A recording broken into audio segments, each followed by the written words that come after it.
అదేంట్రా angry young man ఆయన నన్ను పట్టుకుని కుక్కకు తినిపించే ఉప్మాని నాకు పెడుతుందా? ఛీ ఏదో బతుకు. యంగ్ మ్యాన్ రే ఏంట్రా చూస్తున్నావు? అదే అన్నా యాంగ్రీ యంగ్ మ్యాన్ అన్నావు కదా, ఎక్కడా అని. నువ్వు నన్ను మరీ ఇన్సల్టింగ్ చేస్తున్నావురా. సరేలే, ఇంతకీ నీ గురించి మన కాలనీలో ఏమనుకుంటున్నారు తెలుసా? ఏమనుకుంటున్నారా? ఏబీ లవ్ కుమార్ అనుకుంటున్నారన్నా. ఏబీ అంటే ఏంట్రా? ఏస్ బార్ లవ్ కుమార్ అని. ఇలాంటివి చెప్పి నన్ను డిసప్పాయింట్ చేయకురా.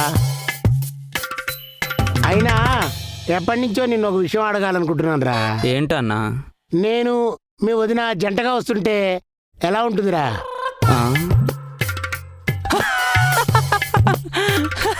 ఏంట్రా మా జంట అంత బాగుంటుందా? అది కాదన్నా, కొన్ని జంటలను చూస్తే జంటగానే వచ్చినట్టు అనిపిస్తుంది అన్న. మరి నన్ను వదిని చూస్తే వదినాలు నాన్నతో వచ్చినట్టు ఉంటదన్నా. అరే